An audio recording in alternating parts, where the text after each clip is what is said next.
morning. Oh my gosh, you guys, welcome to live stream. This is Saturday morning hangout number 4. Oh my gosh, what a week it has been. So we skipped our Saturday morning hangout last week because of the storm that was rolling through El Paso. Luckily it didn't get really bad. There was some flash flooding here in town, and here specifically, I know our local grocery store and our house lost power for a while, not too long, but it was a whole thing. It's been raining nonstop ever since. It's been cold. It dipped down into the 30s, which is really unusual for here in the desert. Good morning, Nola. How are you?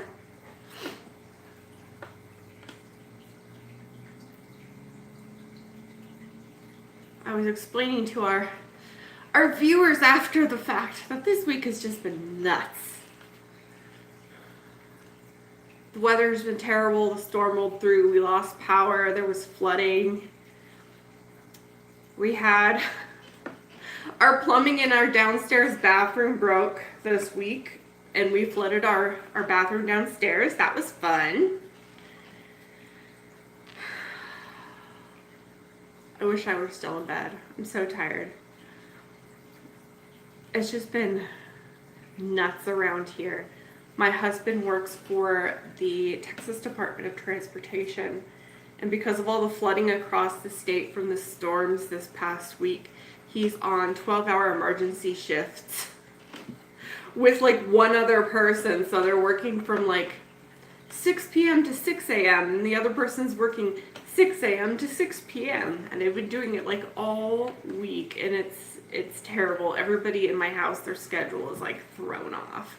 I keep going to bed at like 5 o'clock in the morning. It's just terrible around here. But we did have some cool stuff happen in the fish room this week. Oh,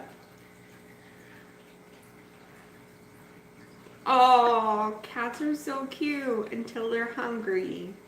We call my older cat, who's about to turn 16, we call him the Hobbit because he believes in breakfast, second breakfast, brunch, lunch, second lunch.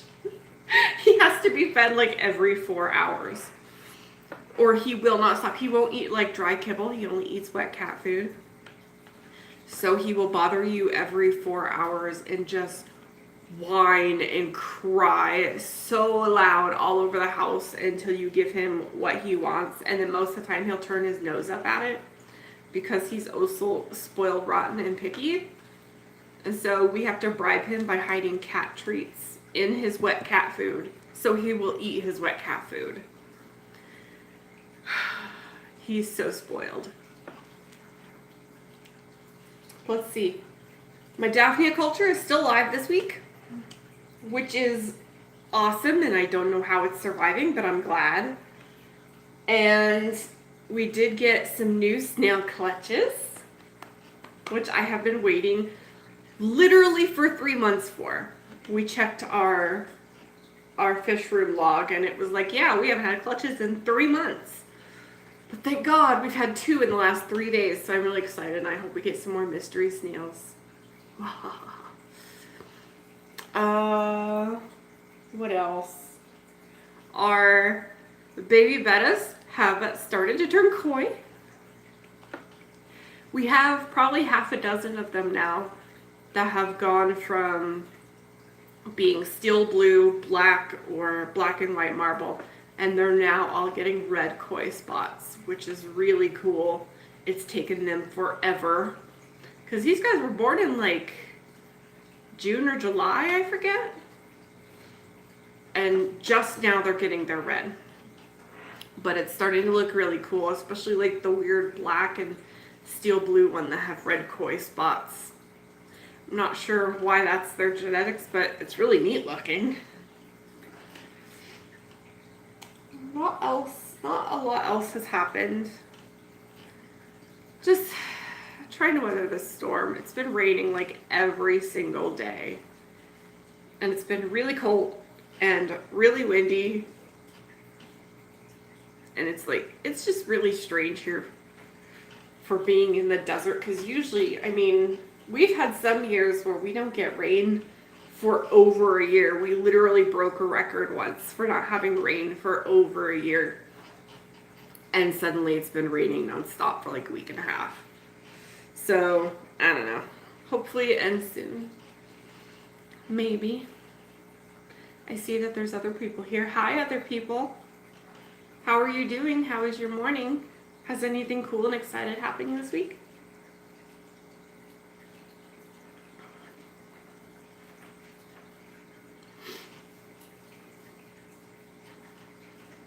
I don't think I can think of anything else that has happened. I sort of cleaned up my fish room just a little bit.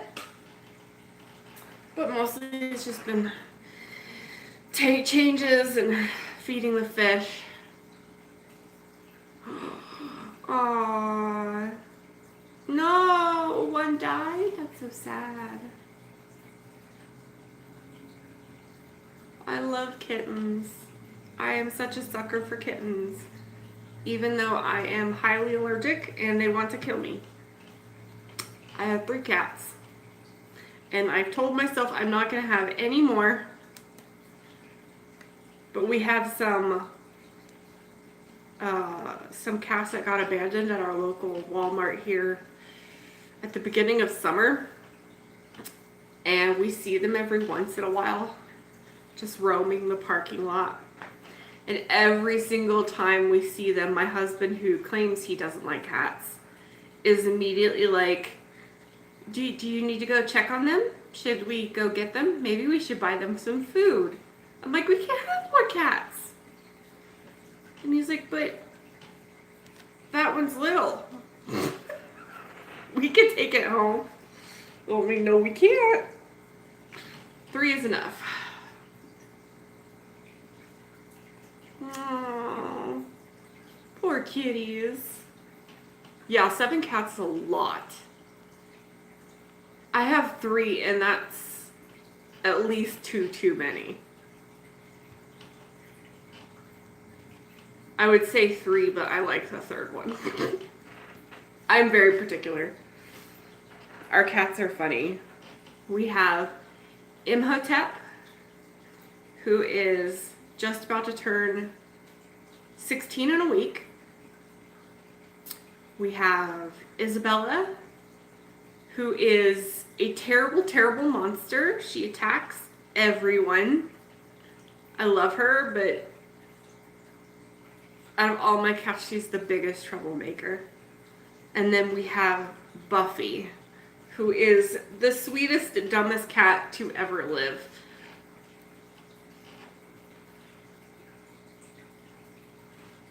Aww. Well, kittens usually get adopted pretty quickly, so hopefully they'll find that kitty a home.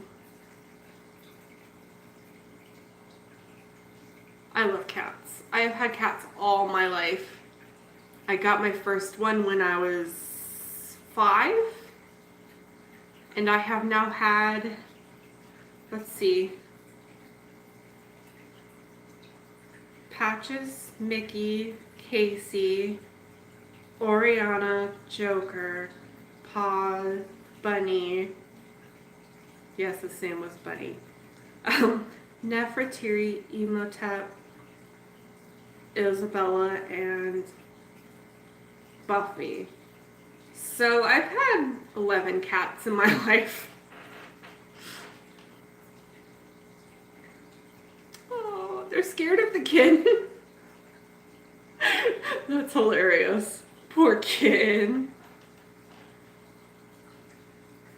Oh, I love them. I'm definitely more of a cat person than a dog person. I adore them.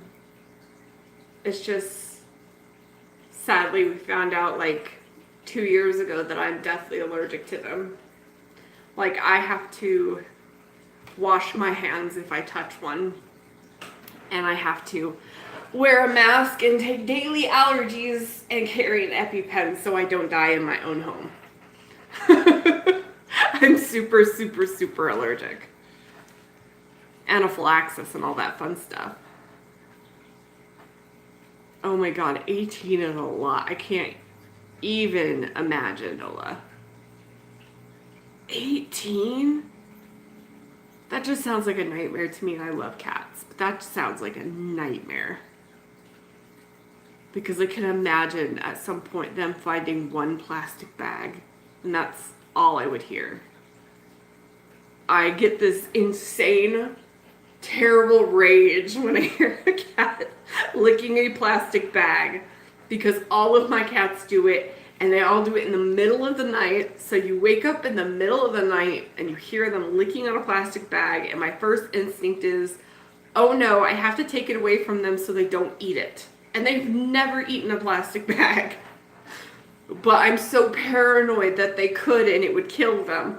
So every time they find one, it's always in the middle of the night, and I always have to like wake up and jump up, go find the bag in the dark somewhere, and take it away from the cats. And our cat Bella is the worst. She will literally find a way to climb into the trash and take out plastic wrappers, grab them, steal them, and run away with them and hide somewhere we can't reach her and chew on them. And it drives me nuts. I can't even. I do love cats, I swear. They just, sometimes they're pains in the butts.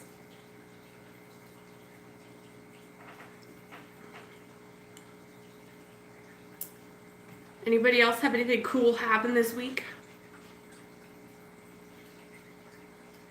Ugh. Cat vets. So much. Vets are expensive.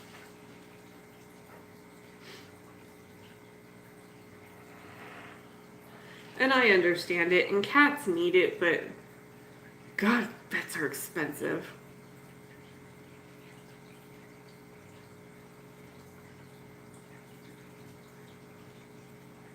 Although I do wish there were more fish vets. Because I feel like for the most part, if you get a fish that's sick, you have to deal with it yourself. If it has some permanent medical issue, you just have to learn to survive with it or do something about it yourself, because there's no vets for fish. I know there are some that exist somewhere in the world, but it's not like a regular thing. You're not going to find them in a phone book. And I feel like most vets don't handle that kind of thing. If you say, oh yeah, I'd like to bring in my goldfish, they'd be like, don't, please. But we need fish vets because fish are awesome. They're probably really, really hard to work on, but they're awesome. And they deserve vets. Why not? If you can take exotic animals to a vet, you should be able to take a goldfish. Or a betta. Although, to be fair, most of the time if a fish is sick, it's because the owner did something terribly wrong. And we should just learn to be better fish keepers. But still.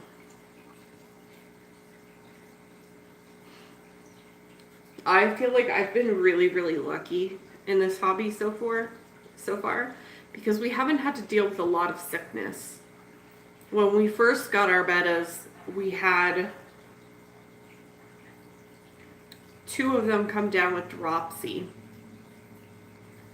And we got them the same day at the same store. They were the same color, the same age. I feel like they were probably from like the same spawn, or at least the same shipment. And they probably were exposed to something that caused it, because they died pretty soon after we got them. The only other real sickness we dealt with is our guppies. When we first brought them home from the store, had Camellanus worms, which is a really, really annoying, deadly parasite. But we treated it. We didn't lose any of them. But other than that, we haven't really had any serious issues with any of our fish.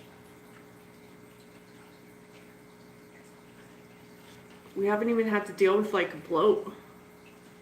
We had some babies with swim bladder problems, but that's kind of like par for the course with baby bettas.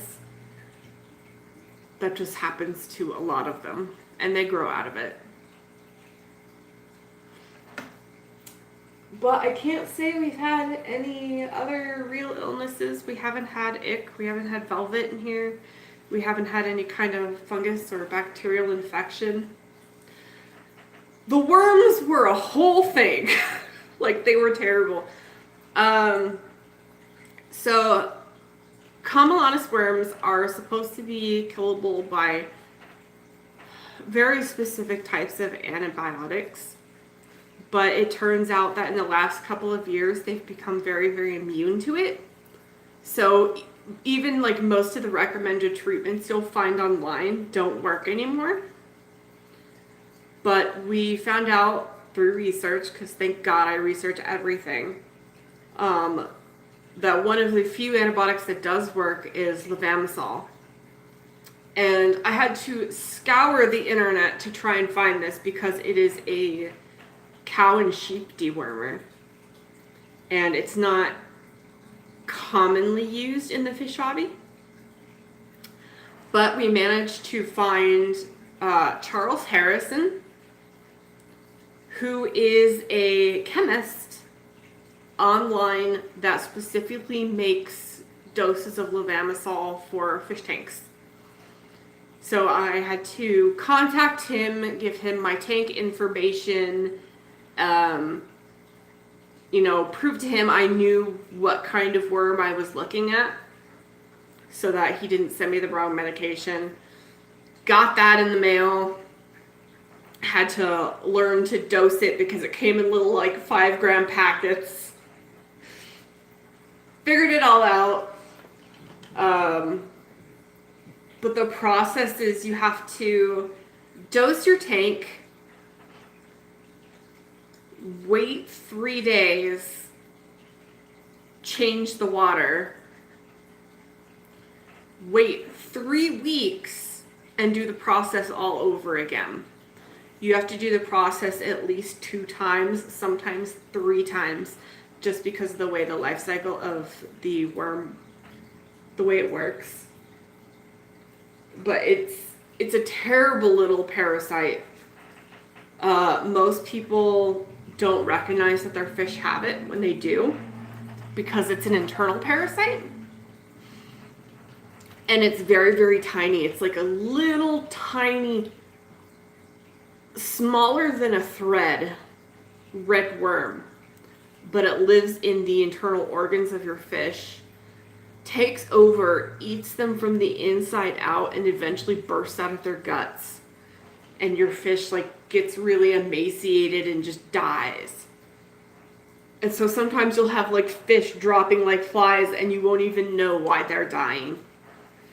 And luckily I knew to look for the symptoms. Our guppies were constantly rubbing their sides against the tank, which is a sign that they have parasites because they're itching. And so once I noticed that they were doing that, I scooped them up and I took a close look at them. And you could just barely see these little worms poke out of their little anuses and go back in.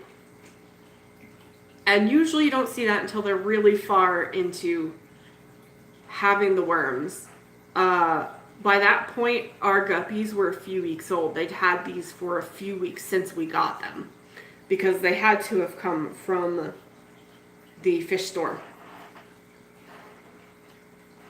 No, not detritus worms, Camelonus worms. They're terrible little things.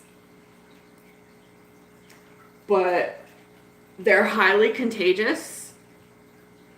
They can travel in a drop of water. So I had to bleach everything and make sure I wasn't using equipment in between tanks. had to dry my hands really, really well before I put my hands in any tanks because I didn't want to transfer from tank to tank to tank. We looked out because the Camelonus worms, part of their life cycle is through invertebrates. And at that point, we'd only had our guppies for a short period of time. We had only just gotten our bettas. They hadn't shared any water. Our snails hadn't been transferred from tank to tank yet. So we had to quarantine our snails separately for 3 weeks because they can't be given the treatment. And luckily it just happened to work out that ours hadn't transferred between the tanks yet. But it was a whole ordeal for like 3.5 weeks. It sucked, but we did not lose a single fish. Thank God. Because I've heard horror stories of people and their fish getting this, and people lost like their entire fish room. It's like super deadly, and we absolutely lucked out. But that's really the only big illness drama we've had in here. I don't know if it's because all the research I've done has proven useful or what. I feel like we've just been like really super lucky that none of our fish have gotten seriously ill.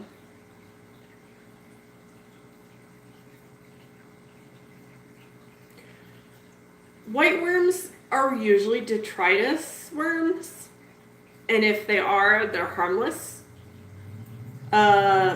Planaria can sometimes be harmful, but usually not to fish, usually to like shrimp and invertebrates. How much do you feed your guppies?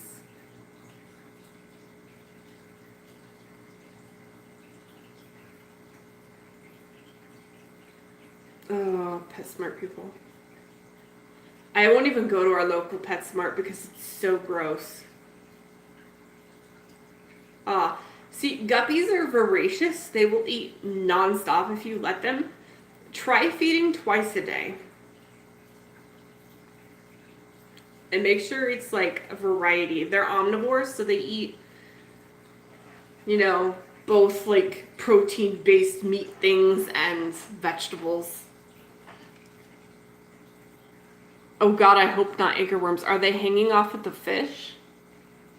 If so, yes, that is an anchorworm, and you will want to treat. If they cause like little sores on the sides of the fish and they hang off of them and just eat them alive, it's gross. I've done a lot of research on parasites because I'm paranoid of parasites. They freak me out.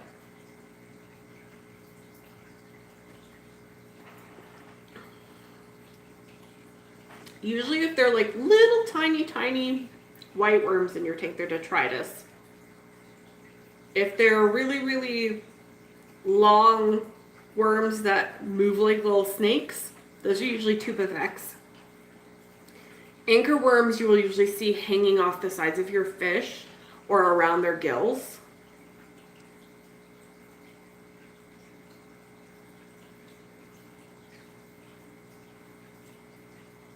It's hard to tell when you have sick fish because sick fish, things will go after them that usually wouldn't go after fish just because they can't fight for themselves.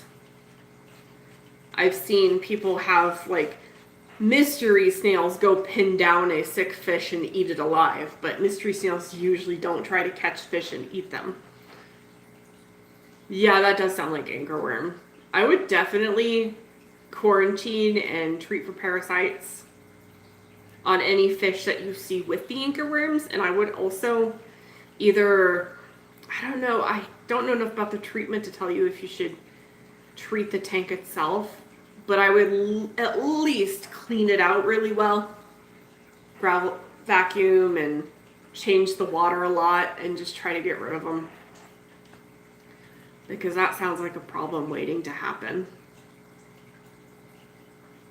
Poor little fishies. Yeah, I won't even go shopping at my PetSmart.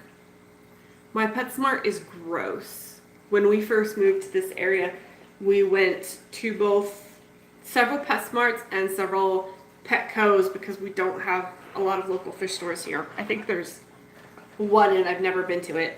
It's on the far side of town.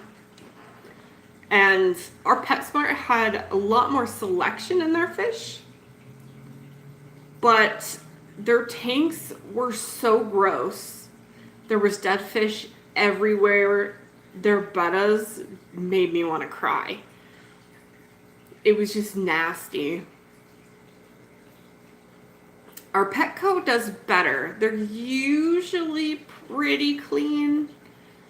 Sometimes their bettas aren't taken care of. Sometimes they are. It just depends. But Petco is where I got my guppies that had Camelonus worms. So, like, it can happen anywhere.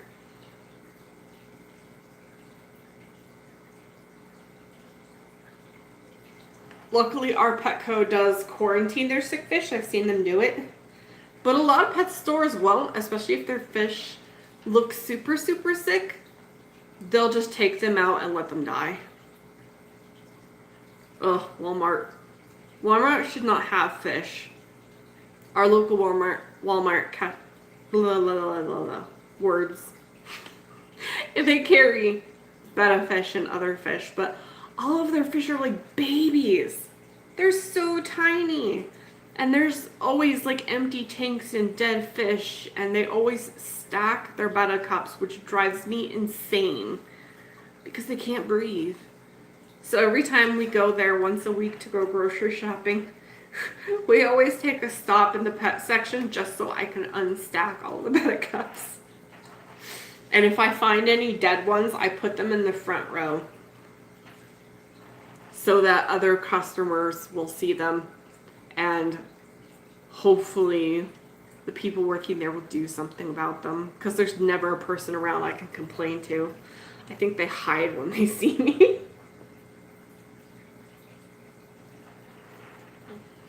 But I just make it my mission to go there every week and make the poor betta fish's lives a little better. Unstack them, check their water levels.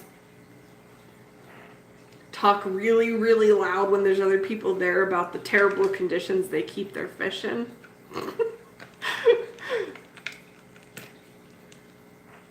Oh, see, I'm against fish stores selling baby bettas. It makes me angry. One, because they shouldn't even be shipped at that size. Baby bettas can be so fragile, and they really should not be shipped anywhere at that size. But also, you know, I've learned through research and talking to people that the baby bettas you usually find at pet stores are not always necessarily babies. They're cullfish and fish with stunted growth, and sometimes babies that had something wrong with them and are failing to get bigger or thrive, and they market them as baby fish to people so that they can make a buck off of it. But they're usually not healthy. I know very few people who have taken home a baby betta and had it live and grow up to be an adult size. It's sad, and I hate it. I absolutely hate that they sell them. The last time I went to my local Petco, half the bettas there were dead and the other half were the babies. And I mean, they're microscopic babies. With my experience of, you know, breeding our baby bettas, I can tell you that the baby bettas they had there, if they had been healthy, could not have been over a week or two old. They should not have been in a store. And like, most of your casual fish shoppers who go into a fish store to pick up some fish to throw in their tank at home are not going to know how to take care of a baby fish that small, especially a betta, since they're so particular about what they eat, and they're so fragile with their water conditions and their handling. Like, it's irresponsible of them to sell baby bettas. I hate it so much. It makes me so angry. And every time I hear about somebody taking home a baby betta, I'm like, oh, please, no. Please don't. I really hope they stop doing that. Oh, you're so lucky. I'm glad. How did they turn out? Are they okay?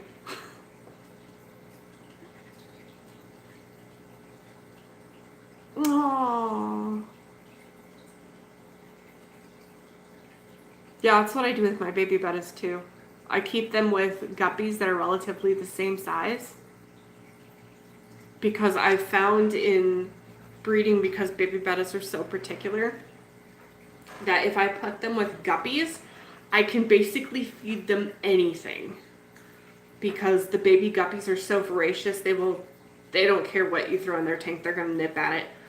They kind of teach the baby bettas to eat whatever falls into their tanks. All of our bettas that we have raised have gotten to the point where you could throw Snello and fresh vegetables in there and they will try to eat them, which is not exactly what I want them to do. But they've been taught it by the guppies that if something falls in the tank, it's fair game. It's food. And so they're really not picky. I've never had one turn down anything. I've had them go after squash, spirulina tablets, Snello, flakes, pellets, live foods, gel foods. They don't care. Aww. I'm glad they turned out okay. You must have taken very good care of them. And also had some luck on your side, because from what I've heard, they're really hard to raise up appropriately and get to be okay. So that's really great.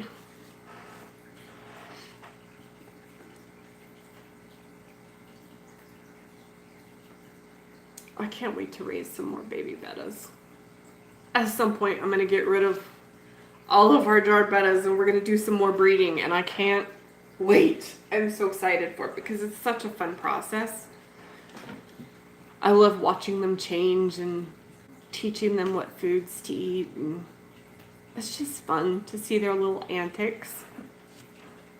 With our first batch, I have one distinct memory of trying to feed them springtails because we ran out of baby brine shrimp that day. And so I decided I'll try these springtails because the springtails are too small to feed anything else. And we threw some in. This is when we learned that they're terrible things to feed because they're so tiny they float on top of the water and they don't even make a dent in it. So the fish can't generally see them. And then they'll get to the edge of the tank and they'll jump out. But the babies got really smart and figured out that if they wait at the edges of the tank, they could see the springtails crawling on the sides of the glass. And so you'd see all these little babies sitting at the glass, looking up at the water line, watching these springtails, and then they'd jump up and grab them. And it was the most hilarious thing to watch them hunt these springtails. It was a really funny moment, and we learned a lot from it, but it was just hilarious watching them try and figure out how to catch them.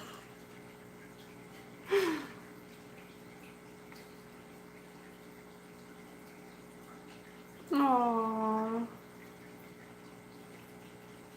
I'm jealous that you get to raise baby bettas right now. I miss mine. Mine are all grown up. But they're so cute. Aww. Some groups of them do grow really, really slow, so I wouldn't worry too much about it. There's been some debate about how ours seem to grow so fast. But I think the general consensus we've gotten after talking to a couple breeders is we have really, really hard water here. It comes out of the tap at 7.4, which is quite hard. And that seems to help them grow faster. Hey, Passion, how are you?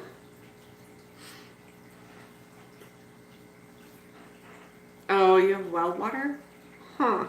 Do you know what your hardness is?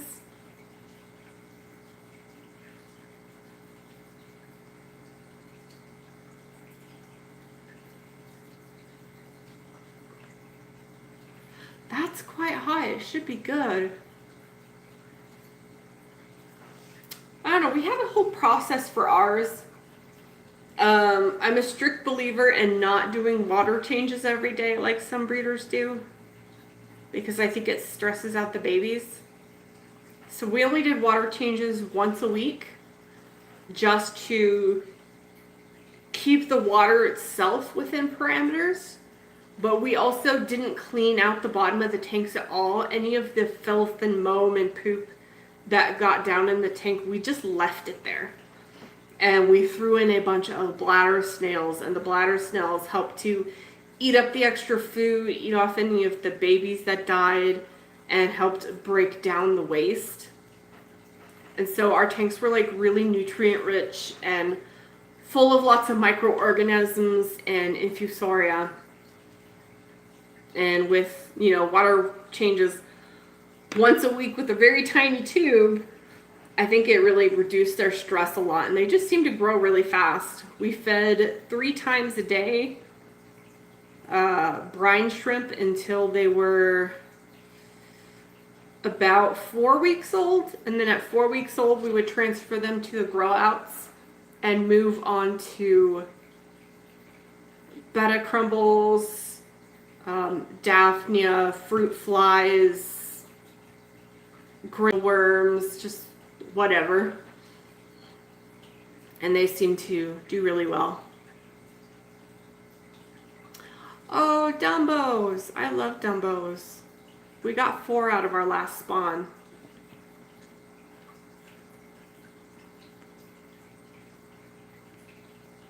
Oh, I'm so glad, Passion. Yeah, they really like warm water. I know they say that putting them in warm water words again. I can't today, you guys. I know they say that warm water raises their metabolism and shortens their lifespan. But like, they're so much more active in warm water, so whatever. Mine like warm water. We usually keep our tanks around 80 to 82. And they seem to do just fine. Oh, let's see. How big were our fry at 3 weeks? I know for certain at 4 weeks when we moved them to the grow out, they were body size without the fins about 1 inch to 1.5 inches for ours. So 3 weeks, they were probably that big, probably about 1 inch. Ours grew really fast though. Most people do not have their bettas 1 inch at 3 weeks. I've seen some people's spawns who at 10 weeks still had itty bitty fry.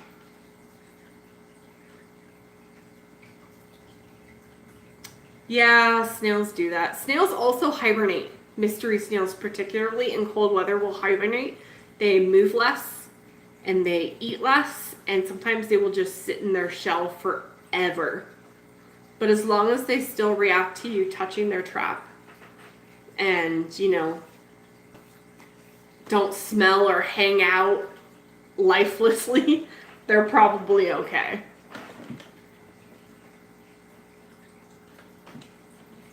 Yeah, don't compare your fish to ours, because ours are freakishly large.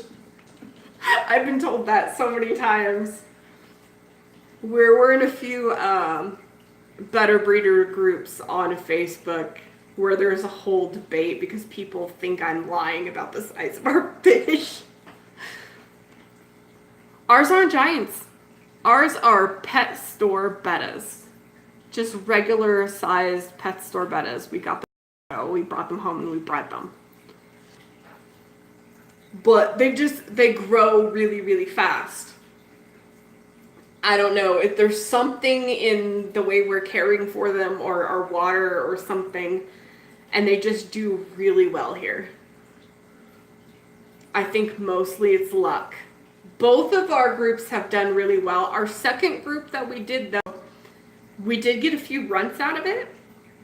We have some that are already full-sized adults, and then we have maybe a handful that are still really, really tiny. We have a powder blue female in particular who's probably an inch and a half. And all of her siblings are like twice her size.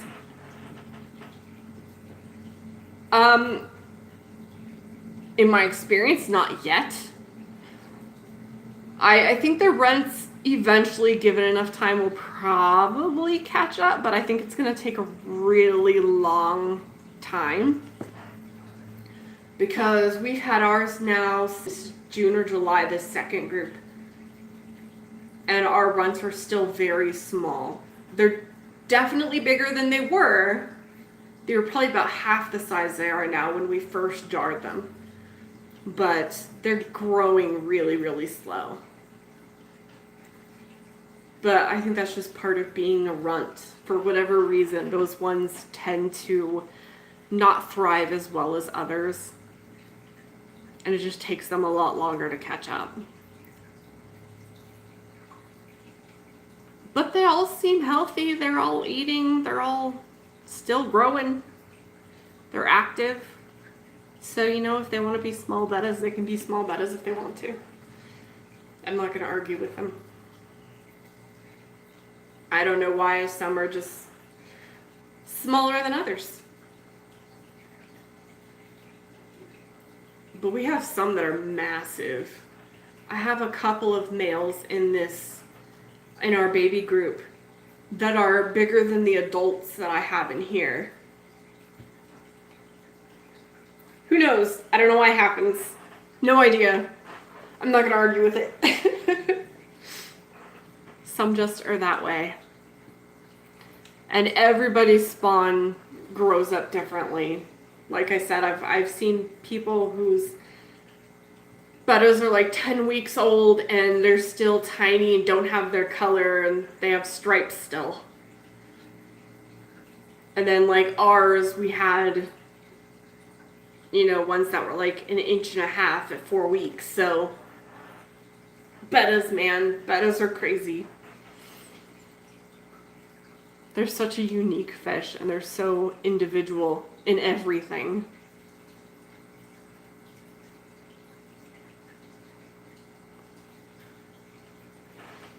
Our guppies are also doing well. We've had so many baby guppies lately.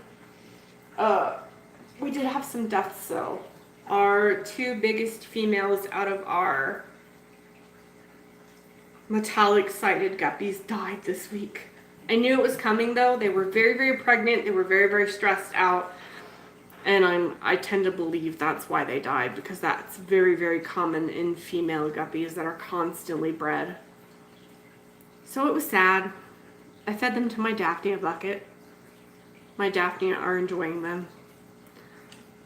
My daughter was very mad at me when I told her that. She doesn't like me talking about the dead fish. But all of the rest of them are doing really, really good. Our snake skin guppies in particular have had probably several hundred babies in the last 2 weeks. They're really, really, really enjoying their tank. And we finally got a couple batches out of the black and blue guppies. Thank God. We have been waiting for those to breed for ages. And I think we've had one spawn out of the single-sided guppies. The single metallic color guppies. I don't know what to call them. They're weird. But we probably have, oh God, I don't even know.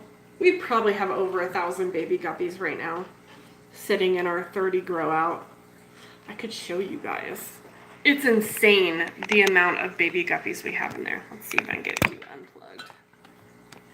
Dun, dun, dun, dun, dun. Turning, running into my desk. So, let's see if we can see baby guppies. So many baby guppies. This whole tank. Let me clear off the frog bit. It's just teeming with baby guppies. The whole tank is like this. It's crazy. We take them out of the other tanks and we put them in here so the grown-ups won't eat them. And they live in here with our adult mystery snails. And it's just massive amounts of guppies. Like, look at that. I'm not even going to try to count them. But I would bet there's over 1,000 in here. They're finally getting to the size where I can almost pull them out and start sorting them into our other tanks. Here's our snakeskin guppies. These are the adults. I haven't fed them this morning, so they're a little crazy, and they're going to follow my camera everywhere. But there's been, let's see if we can see some. There's some baby guppies. You can see them kind of hanging out here in the frog bit.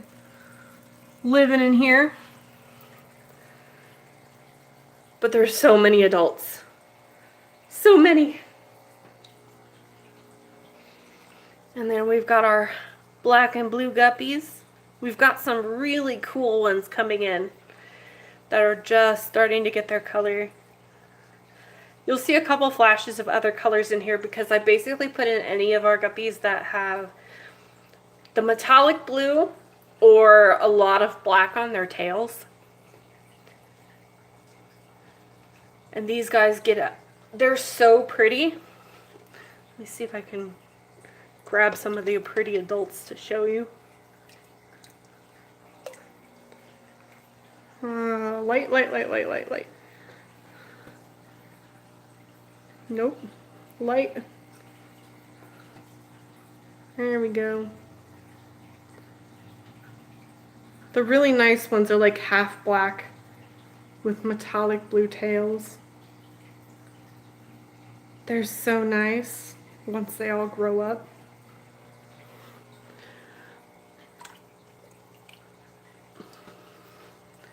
And then over here in this mess are our single colored guppies and guppies that have highly metallic sides. They're kind of our misfits. They tend to not be as colorful as the other fish, or mostly, as you can see here, red ones. So they have their own tank. This is our lazy way of line breeding because I don't want to actually be that particular about it. But I'd still like to keep our lines a little bit separate. I really like the snakeskins. We have some really cool ones in here that have turned out to be blue metallic snakeskins, and I love them. I'm hoping we get some more. They're so pretty. Let's see if I can pull some of these guys out, because the males are so gorgeous. Settle down, guppies.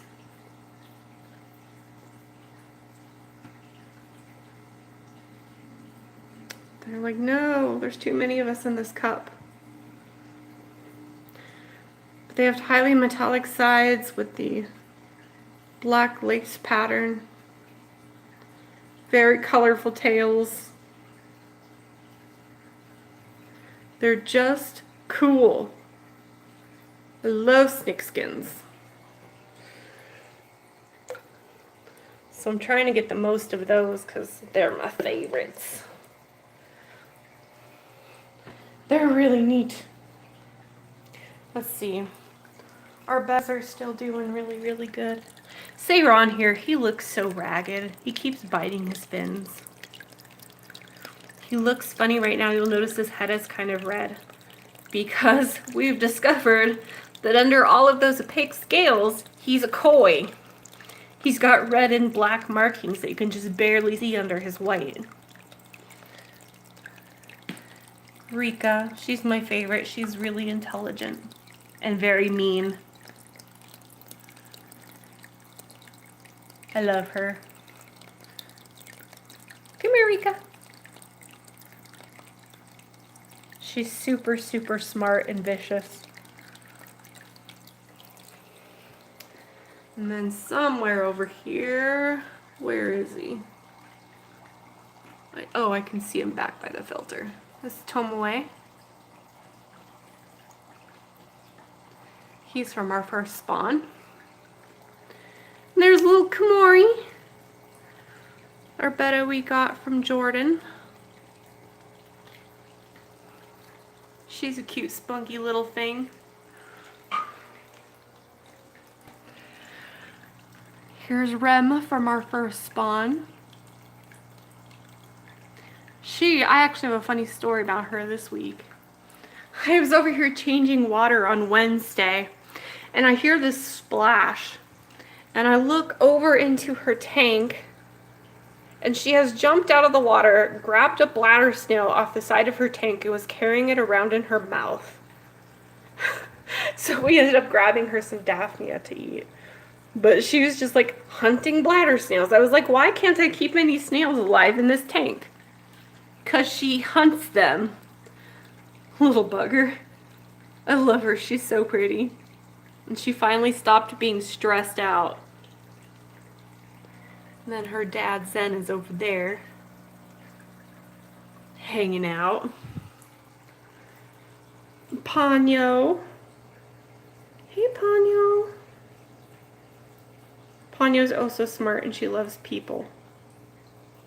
She has a weird tail with a notch out of it and it has never grown in. I don't know. I accept her for her faults. And then there's Jumin. Hey, Jumin. He's a rose tail, so he doesn't move much. He basically rests all day with his snail buddies.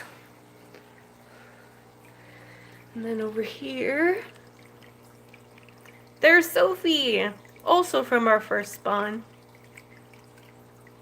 She thinks I'm gonna feed her, so she's excited. And it looks like Kirito has made a nest this morning. Hey, Kirito. Hey, buddy. Nice nest. You did good. And Ba Sheep. We kept her from our second spawn. And then over here somewhere, let's see if we can find him. I kind of see him. Moo Cow is in here. Moo Cow used to be a black and white spotted fish. He's not anymore.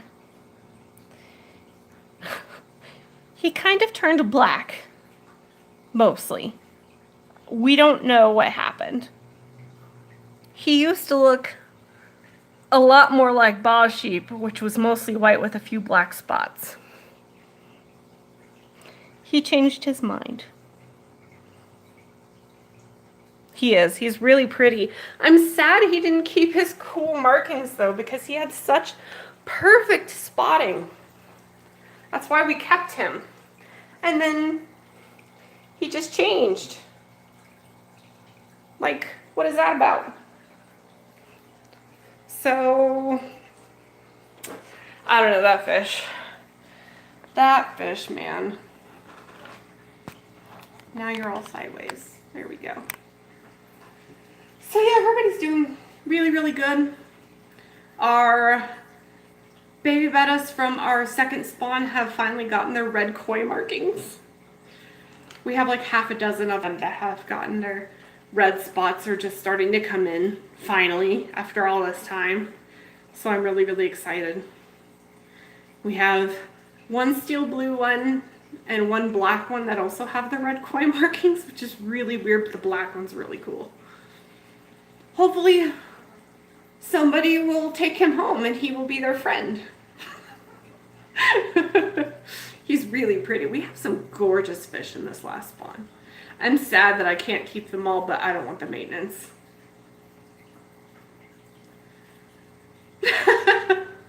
That's what I did with ours too.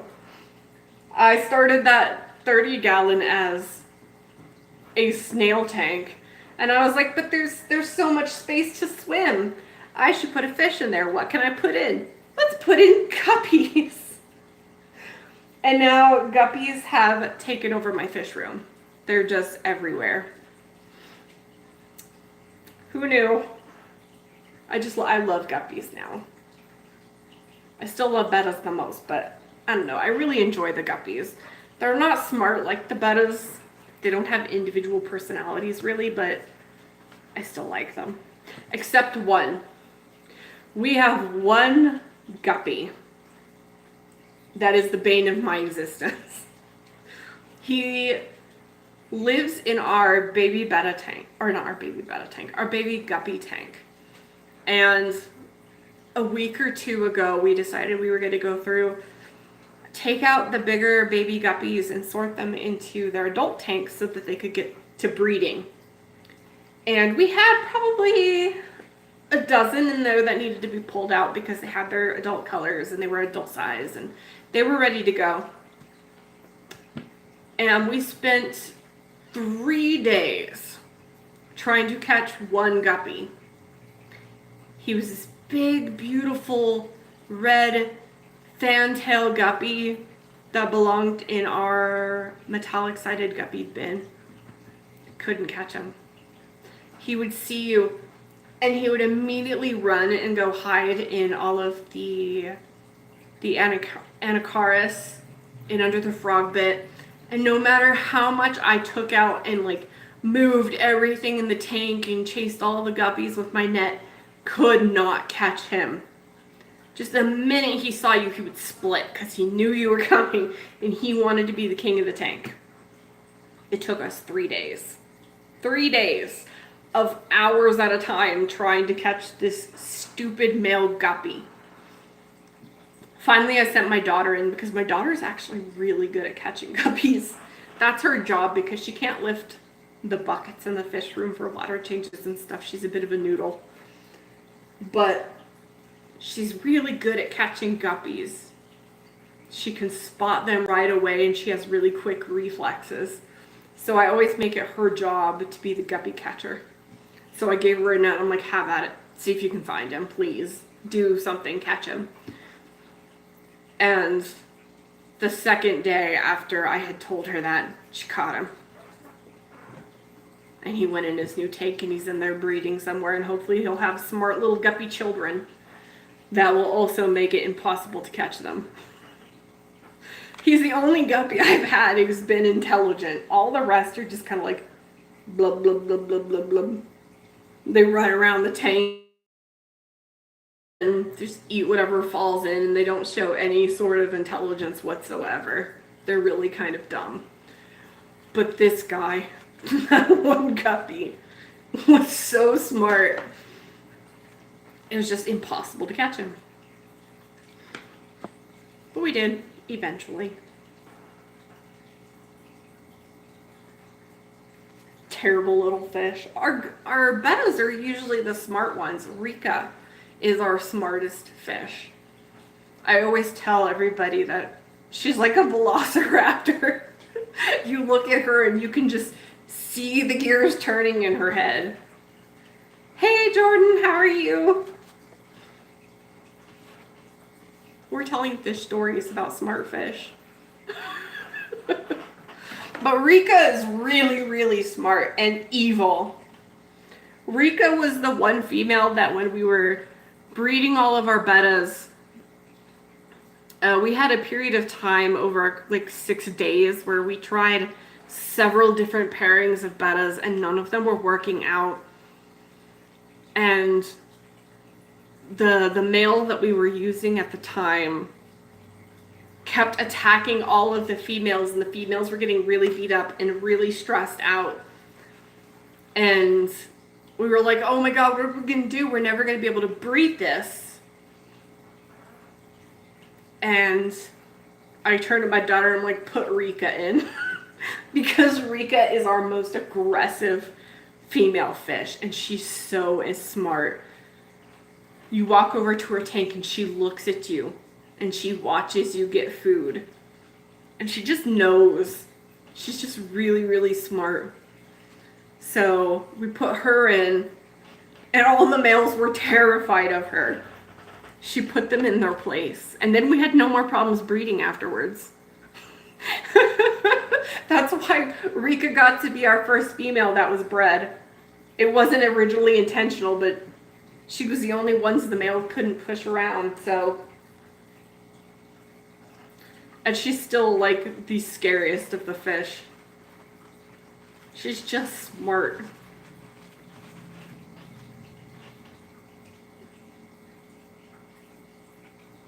Oh, that's so funny.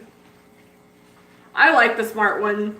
Rika, looks-wise, is not my favorite fish. Not even close to my favorite fish.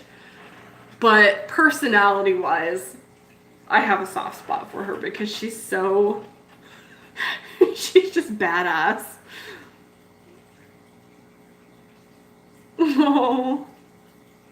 That's okay, I drop bows on the floor every other day. Not even kidding. When we jar them, a lot of them will jump while you're jarring because they don't want to be moved around. So we always end up with a bed on the floor and just pick them up and stick them back in. It's never affected them, luckily, but some are better jumpers than others. I have a lot of fun feeding our live Daphnia to Rika and some of the other females that are really, really smart. Just to watch them hunt is just so funny. My males are really lazy and they don't notice when you drop food in. They'll occasionally find a piece eventually, but the females are so smart and so aggressive. Oh no! Your poor red veil tail. That sucks.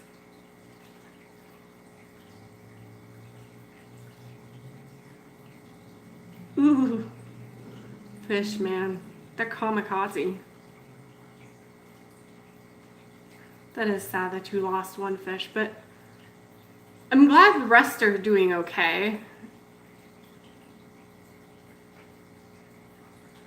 I hope I never have to move with my fish. I've never moved with fish before and I don't want to. I would like to live here forever. Because I don't want to. There's so many fish in here, it would take forever to do all that. Today is actually my tank and jar water change day. That's enough effort for me for a week. I can't even imagine moving them. Oh, that's such a cute name too. Little Red. Poor little fishy. Sadly, that just kind of happens sometimes. We lost a few guppies this week. I try not to get too attached to my fish because I know that they don't have long lifespans and I'm going to lose them here and there. So it doesn't really bother me too much. But I know it breaks my daughter's heart every time we lose one. She's always like, don't tell me, Mom. If one dies, just don't tell me. I'm like, okay, I'll stop talking about it. But sadly, that's just part of the hobby. You lose fish and it sucks.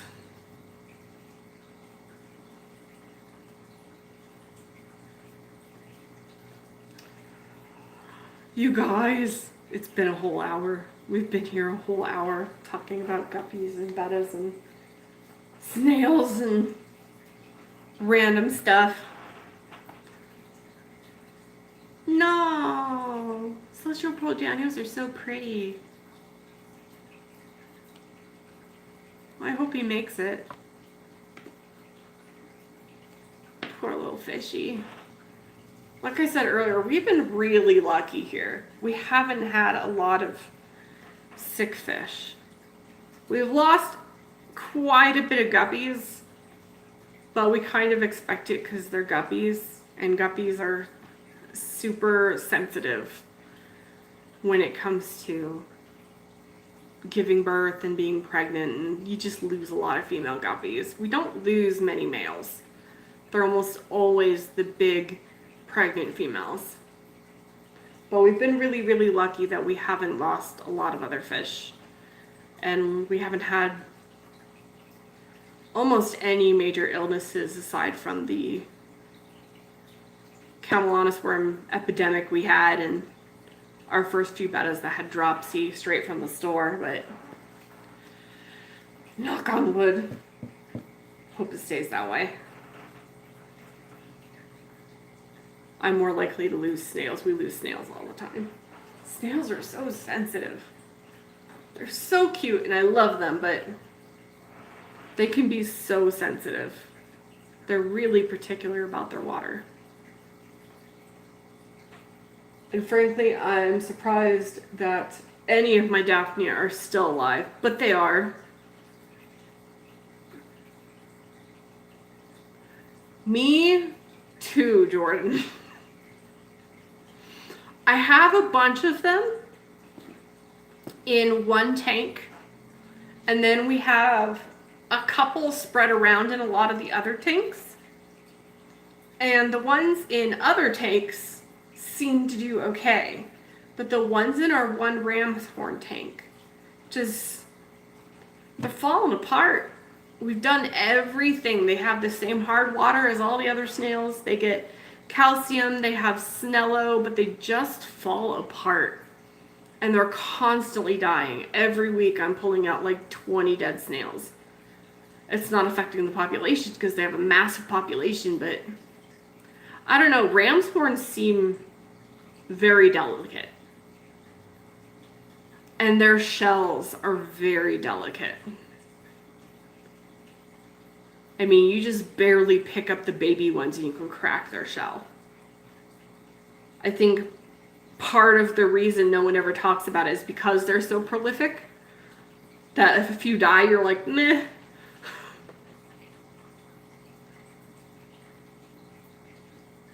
Oh yeah. Like I said, they're prolific. They breed like nuts. And you won't even know they're breeding half the time because the babies are so microscopic that you don't even find them until they're like a couple weeks old. But they die real easy. I found mystery snails are a lot easier to take care of.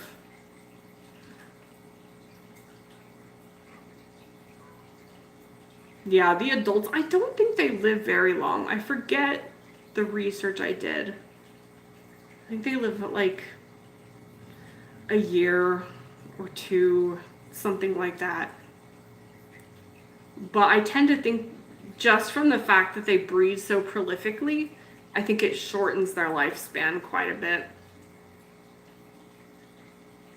And I don't know, they just seem very fragile to me. Like I said, I lose them all the time. I still probably have several hundred of them because they're constantly breeding.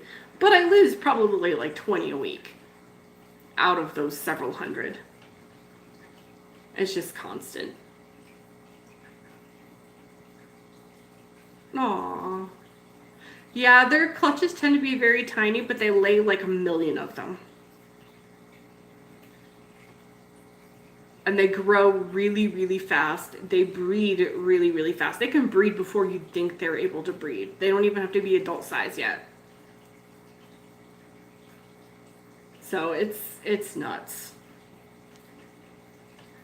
And I've learned that if you put ram's horns in a tank with bladder snails, the ram's horns will outcompete bladder snails.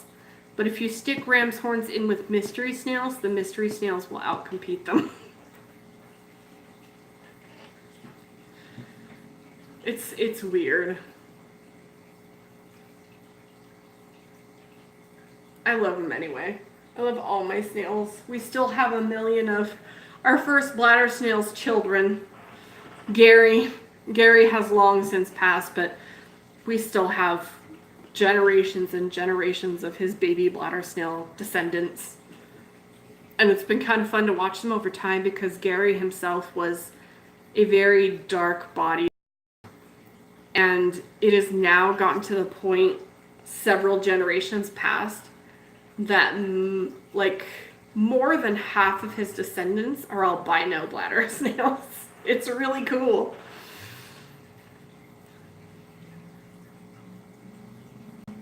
Yeah, that's one good thing about snails is they take care of their own dead and your fish dead.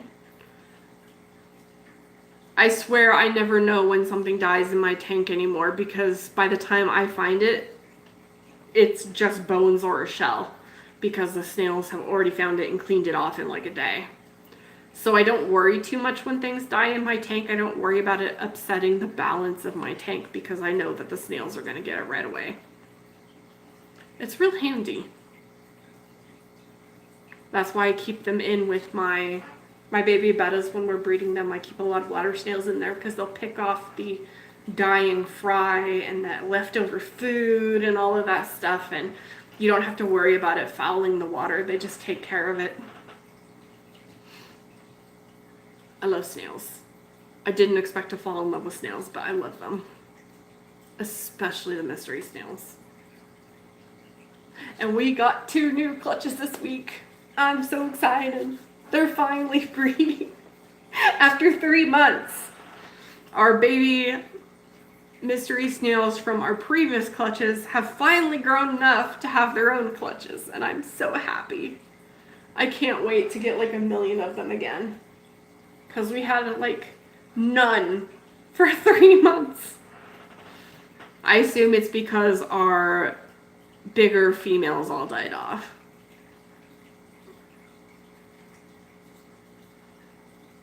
Yep. We do that a lot with our guppies.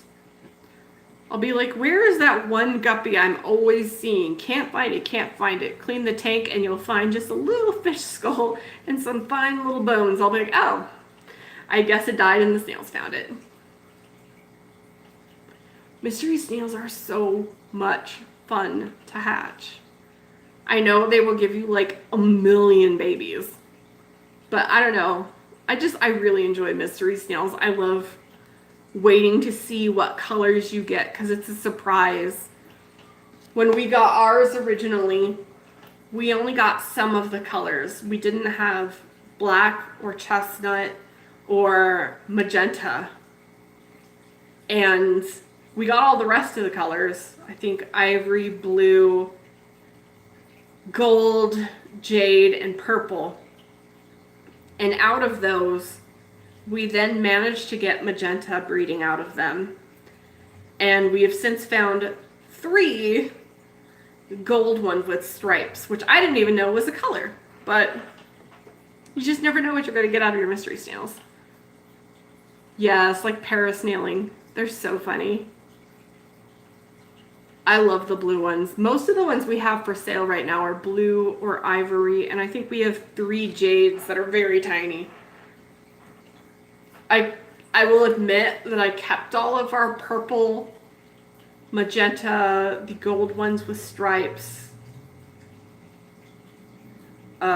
because we didn't have very many of them and I want them to breed. So I kept all the really cool colors for this batch so that we can hopefully get more in the future and sell those too, because I'd like to have more colors to give out.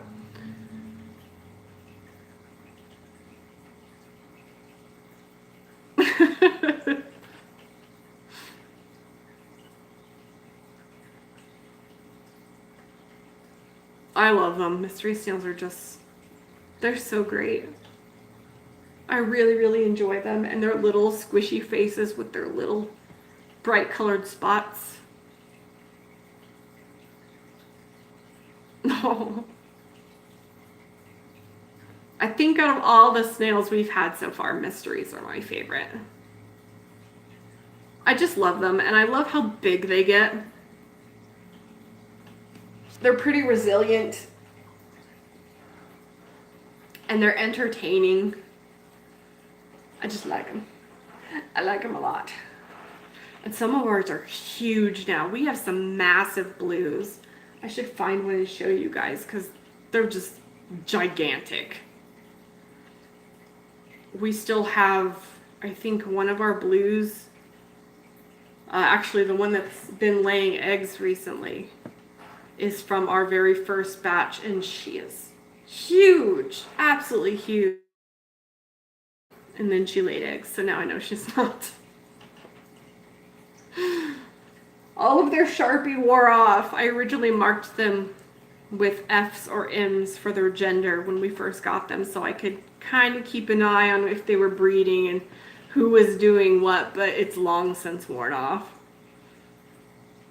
Oh yeah, they walk on water. It's hilarious. I didn't know they did that when I first got them either. And then one time I saw it and I was like, what? How is that possible? They're so funny. I love how they walk on water, and sometimes they'll sit at the side of the tank and siphon water with their foot, or pear a snail, or I don't know, they're just so interesting. I really, really like them. I wish I had a clearer tank to keep them in because I'd like to watch their antics more. But they still get up into plenty of antics in our little tank over there. They're just so much fun.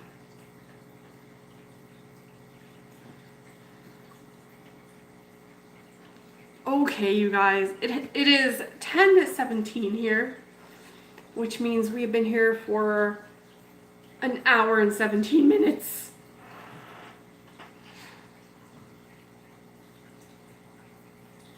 Baby bettas, you should be feeding 3 times a day, in general.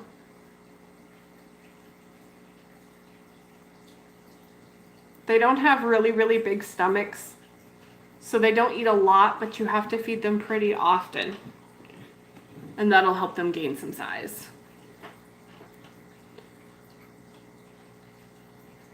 I found it helpful when we did ours. A lot of people will recommend setting up like 2 brine shrimp hatcheries, but I'm lazy. So we would do 1, and we set it up in the evening, and that gives it 12 hours overnight to hatch out the brine shrimp, because if you keep it warm, they hatch out between 12 and 24 hours. So we would just do it overnight, feed them off throughout that entire day, and at night set up the new hatchery for the next day. And I was able to keep a spawn perfectly fine on 1 hatchery. Didn't have an issue with it. Not even our big spawn. In fact, we had too many brine shrimp, but I ended up freezing a bunch into ice cubes to be fed to the adult bettas or to be fed to the baby guppies. So 1 hatchery should do it for 1 spawn, as long as you're careful and always have a backup. So like if your hatchery fails, we always had like grindle worms and other things to feed them just in case. We usually didn't have to though.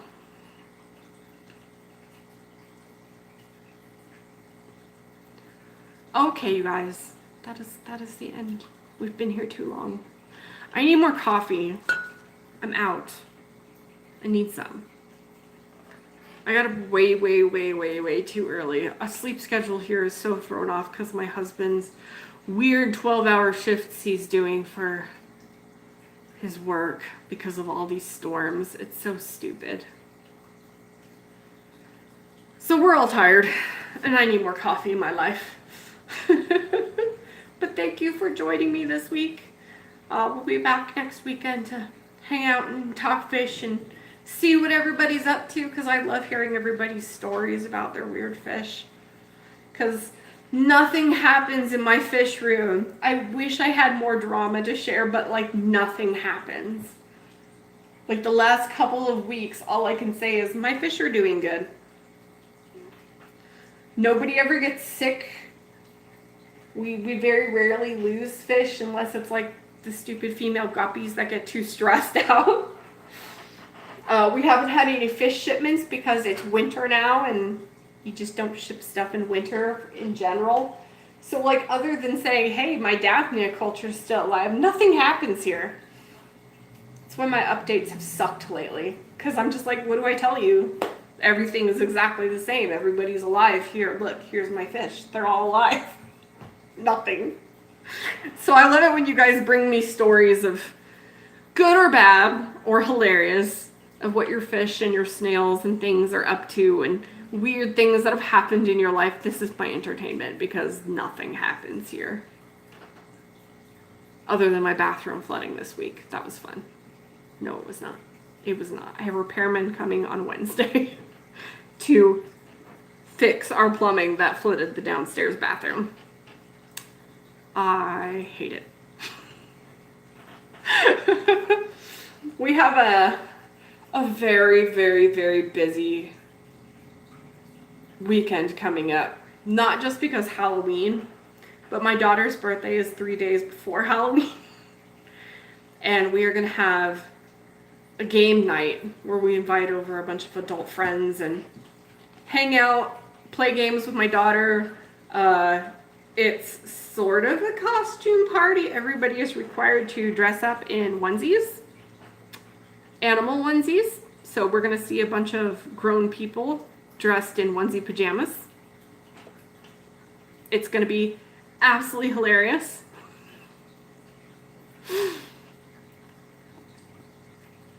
Aww. I'm glad your fish is doing so well.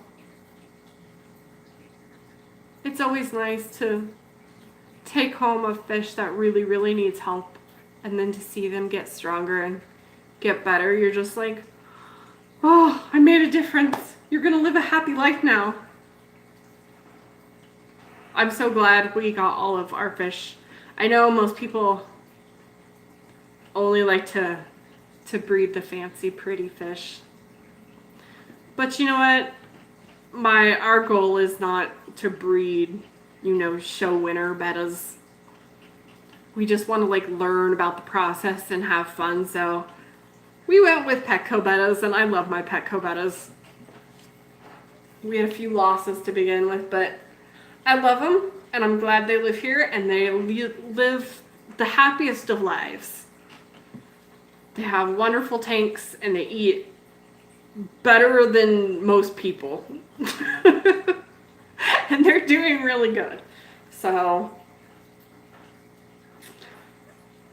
if that means I have terrible looking baby bettas, I'm fine with it.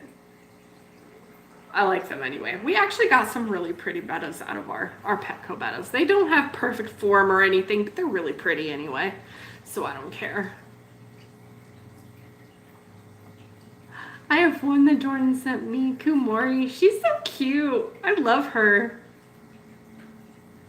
She's adorable, and I can't wait to breed her eventually when I get rid of all my fish.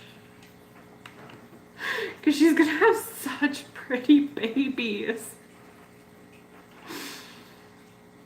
I can't wait. I really want to breed some dark bettas.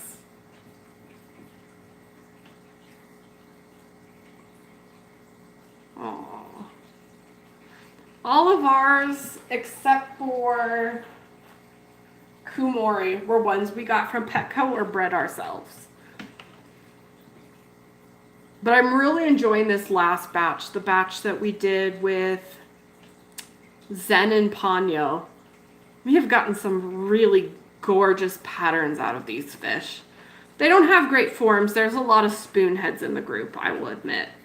And we've had a few that have other small minor flaws and issues with their fins, but the patterning on them has turned out so pretty. I've never seen marbles before that were black and white and steel blue. Or, a black betta with red koi spots. That's not something I've seen a lot in the trade. So I'm really excited about all these little baby fish we got because, I don't know, there's just some really cool ones in there. Stuff I never expected to see out of the parents, but I'm happy we bred them.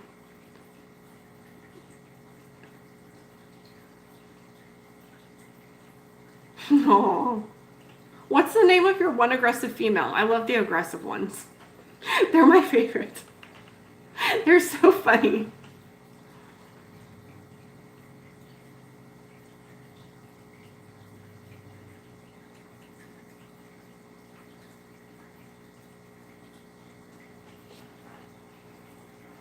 I've noticed, at least with all of ours, that the females tend to be the most aggressive. Funnily enough. Oh, I love the marbles. I enjoy them so much. Breeding them is fun because everything they produce is a surprise. We've bred them and gotten solid color fish, weird combinations, some really cool patterns. Like, you guys saw a moo cow. What happened to that fish? He went from the perfect black and white pattern to a mostly black fish.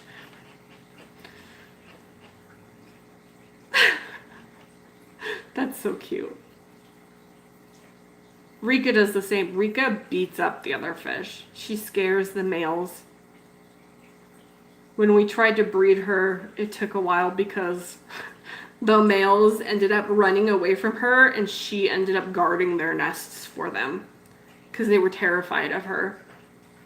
Because they'd approach her and try to attack her, as they do, to try and get the females to submit, and she wouldn't submit. She ended up just fighting them back, and then they're like, whoa, what do we do? We ended up having to find more aggressive males to put with her. So anytime we had a really, really aggressive male, we threw Rika in because Rika would set them in their place and they'd stop chasing the other females. I love Rika so much. She's such a great little fish. She's not particularly pretty. She's our pineapple Dumbo, but her personality just cracks me up.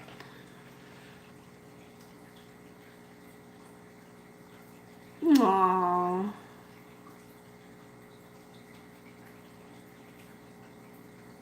Some bettas just don't want friends. When we stuck guppies in with all of our bettas, Ponyo was the one that was not having it.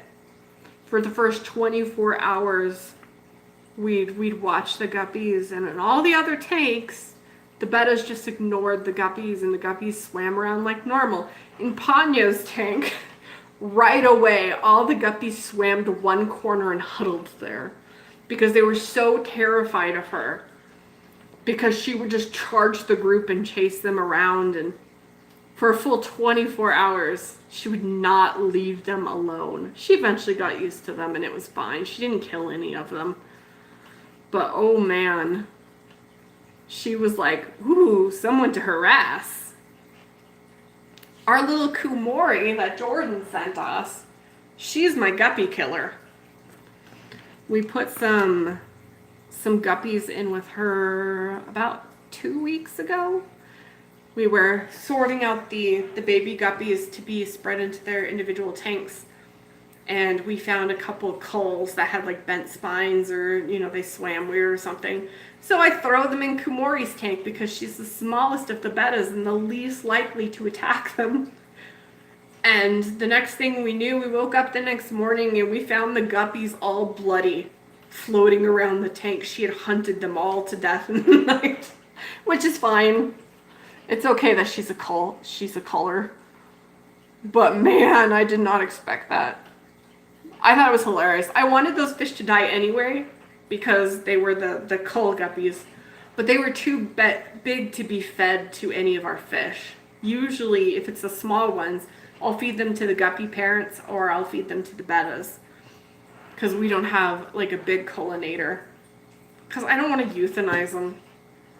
Because one, it's a waste of nutrients, but also I don't like euthanizing with the clove oil. It takes minutes and minutes and minutes, and it just I don't like it. I don't like how long it takes. And so usually I will just feed them to the fish, because that way, instant death, they're being used. I feel like it's a better option. So I wanted them to die. I just didn't expect expect them to die in her tank. But man, she bloodied them up, and they were done in a day. That was the end of those guppies. They tried to hide from her. They tried really hard.